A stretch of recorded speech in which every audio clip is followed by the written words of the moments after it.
Assalamualaikum warahmatullahi wabarakatuh. Selamat pagi anak-anak. Bagaimana kabar kalian hari ini? Semoga selalu sehat ya. Bertemu lagi dengan Bu Ayu dalam pelajaran tema 2, subtema 1, pembelajaran 1. Tetap semangat ya belajarnya.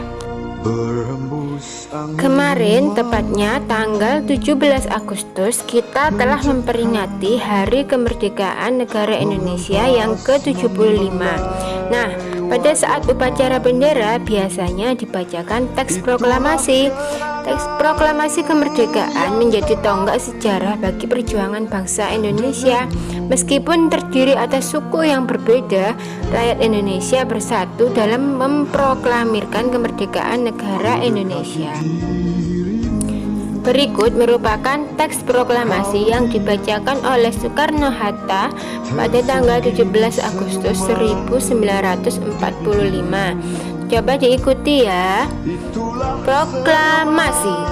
Kami, bangsa Indonesia, dengan ini menyatakan kemerdekaan Indonesia. Hal-hal yang mengenai pemindahan kekuasaan dan lain-lain diselenggarakan dengan cara seksama dan dalam tempo yang sesingkat-singkatnya. Jakarta, hari 17 bulan 8 tahun 05, atas nama bangsa Indonesia, Soekarno-Hatta. Sekarang silakan kalian buat video sedang membaca teks proklamasi dengan lafal dan intonasi yang tepat ya. Silakan dikirim di grup. Mari kita baca bacaan tentang proklamasi kemerdekaan Indonesia yang ada di buku paketmu.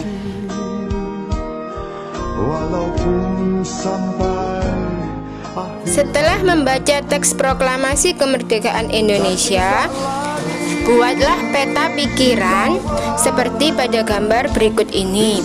Misalnya pada kolom siapa itu kamu isi dengan yang membacakan teks proklamasi kemerdekaan Indonesia adalah Soekarno dan Hatta.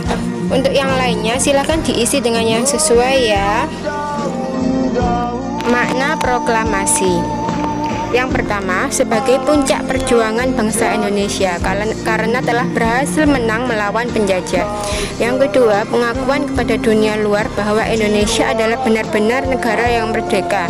Yang ketiga, menaikkan martabat bangsa. Jika bangsa itu sudah bebas dari penjajahan, maka negara kita menjadi negara yang bermartabat. Yang keempat, perjuangan sebagai negara yang baru, negara yang benar-benar mandiri dan tidak tergantung kepada negara lain. Yang kelima, tonggak sejarah negara Indonesia. Pembacaan teks proklamasi merupakan awal dari masa kemerdekaan Indonesia yang terbebas dari penjajah. Di Indonesia terdapat banyak bunga teratai. Tahukah kamu bunga teratai? Tanaman ini tumbuh di air. Agar dapat menyesuaikan diri, tanaman ini memiliki akar di bawah air. Tangkai daunnya tumbuh menjalar sehingga daun teratai dapat mengapung di air. Daun teratai bundar dan lebar. Fungsinya adalah agar daun dapat menyerap cahaya matahari sebanyak-banyaknya. Hal ini akan berdampak saat penguapan air dan berfotosintesis. Daun teratai memiliki larutan yang bermanfaat sebagai pembersih daun. Teratai memiliki batang dengan rongga di dalamnya. Rongga ini berfungsi untuk membawa oksigen ke batang dan akar. Meskipun akar berada di dalam air, akar masih tetap dapat bernafas. Nah anak-anak, sekarang pilihlah satu tumbuhan yang ada di sekitar kalian, kemudian gambarlah, dan di bawahnya diberi paragraf seperti paragraf pada bunga teratai yang berisi ciri-ciri khususnya. Tuhan menciptakan kita berbeda-beda agar kita saling mengenal dan saling menghargai. Perbedaan merupakan anugerah yang patut kita syukuri. Demikianlah pembelajaran pada pagi hari ini. Wassalamualaikum warahmatullahi wabarakatuh.